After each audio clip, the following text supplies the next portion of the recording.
They say knowledge wins war, but behind every victory lies a deeper force. The quiet hours spent mastering terrain, decoding enemy tactics, the patience to observe, and the brilliance to act. It isn't brute strength or blind courage that turns tide. It's intellect wielded like a blade. Discipline, strategy, and the will to outthink, not just outgun. In the great theaters of conflict, in the anvils of war, those who learn fastest rise furthest. And when the engines roar and the skies burn, it is those who come out as victors and claim dominance of their enemies. And in war thunder, it's knowledge that wins battles.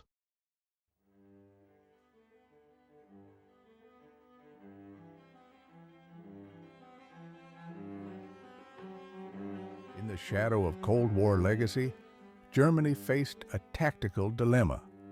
The aging Marder infantry fighting vehicle, once a symbol of NATO's armored might, was no longer fit for 21st century warfare. By the early 2000s, the Marder IFV had served the Bundeswehr faithfully for over 3 decades, but its Cold War-era design was starting to show its age. Originally fielded in 1971, the Marder's architecture struggled to keep pace with the evolving demands of modern warfare. Its protection levels, even in upgraded variants like the Marder 1A3, were inadequate against contemporary threats like advanced anti-tank weapons, IEDs, and drones. The 20mm autocannon that once marked its firepower was quickly outclassed by newer systems boasting 30mm guns and precision-guided missiles.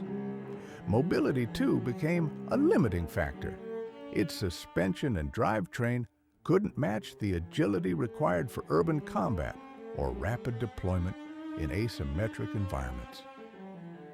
Most critically, the Marder lacked native integration with NATO's networked command systems, rendering it less effective in joint operations where digital coordination was essential. After decades in service, sourcing spare parts became a challenge and maintenance grew costly and complex. Though the Marder remained a respected workhorse, the time had come for a successor that could not only survive, but thrive in the battle space of the future. The answer came from a joint venture between Krauss-Maffei and Rheinmetall Land Systems. The Puma was that successor, born from necessity, forged in innovation, and destined to redefine infantry mobility. Not just a replacement, but a revolution.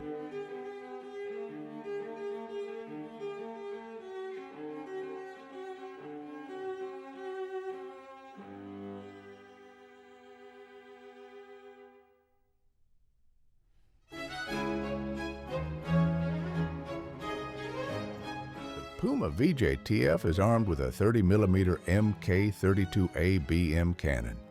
It has a 2-plane stabilizer, capable of firing perfectly while mobile at high speeds. You carry a total of 400 rounds of different types of ammunition. Preferably take 300 rounds of the armor-piercing rounds and 100 of the AHEAD rounds. This way you can shoot down helicopters, drones, and planes should they come close, while still giving room for enough anti-tank rounds. Understand this: your rounds cannot pierce, at least 90% of the time, the frontal armor of any tank.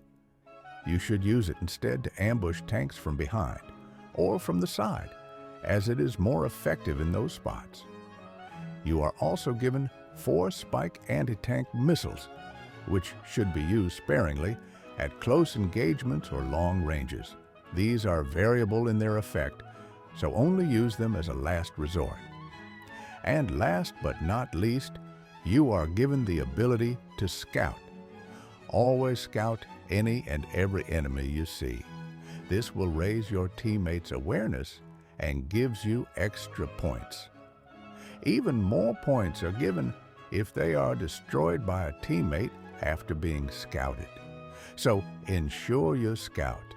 Help your team in any way you can.